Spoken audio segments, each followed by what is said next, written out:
We know that Her Majesty touched so many Canadians, including the great artist Charles Patcher. His work is inspired by the monarchy, and he received the Queen's Golden and Diamond Jubilee medals. Joining us now from Toronto, it is an honor, sir. You have met the Queen. You had some very special moments there. I'm wondering what you'd like to share with us. Well, it was 2015, and I was invited to Canada House in London, which had just been renovated. And one of my paintings of the Canadian flag was donated to Canada House for the foyer. And the Queen was there to cut the ribbon. And I was lucky enough to have had a chat with her. I was wearing my Order of Canada pin, and she came over to me and smiled. She was so gracious, as she always is. And I had the chance to tell her that for over 4 decades, I had been painting her, and I put her on a moose back in 1972, which caused a scandal at the time, but I decided to paint her as the Queen of Canada after Pierre Trudeau had announced that that was the new phrase that was being used. And I superimposed her on a moose rather than a horse. In school, we were taught that the moose was the monarch of the North, and I was playing on the word monarchy. It was all affectionate mischief. It was not malevolent. It was a way of trying to get a sense from a grassroots Canadian artist as to what the monarchy meant to us. And there I was with her, and when I told her I'd put her on a moose, I thanked her for helping to make a living all these years, and she giggled and she said, "How amusing." She was not offended. She thought it was cute. Here's a picture of the two of us in London in 2015. That's great. So how amusing. You must have had did you get any sense of what happened when she went away? Was she saying, "That Charles Patcher is amazing," or "That Charles Patcher is off"?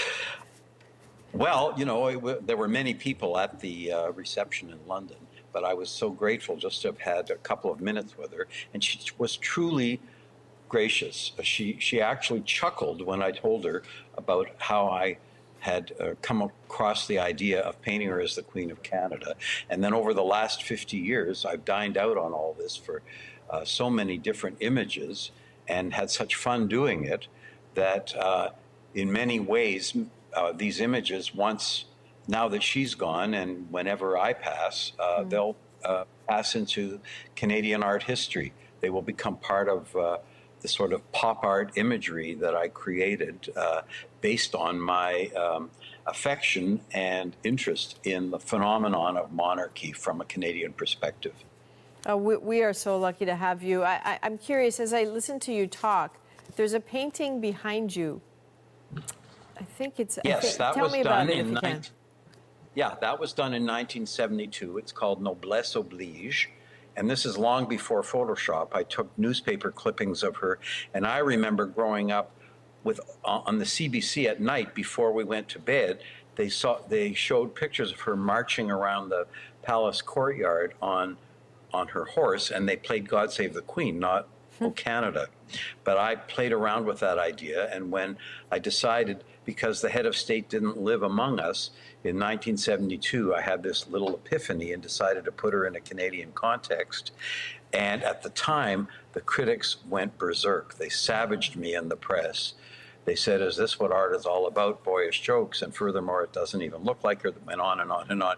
But I do remember now how much I was discussed about the whole idea of the imagery. And here we are 50 years later. I'm going to be 80 in December, and the image is regarded with a lot of affection and delight. It thrills me. So I hope that I've been able to add to the canon of Canadian art in my own way. Well, no doubt you have. Is there something you want Canadians to remember about the Queen in particular as we continue to commemorate her? Well, when I think about how devoted she was, and her service was exceptional, and how with the advent of the internet, we found out more and more about how dysfunctional the royal family became and the transparency of all this, it fascinated me that she remained steadfast through all of this, and a serious, remarkable figurehead that we will never have the likes of again. I think we have to remember that this was a unique human being and that we should be grateful for everything that she was to us. Indeed, and we are grateful for you, Charles. That was Charles Pachter in Toronto, our royalty. Thank you, Charles. Thank you so much.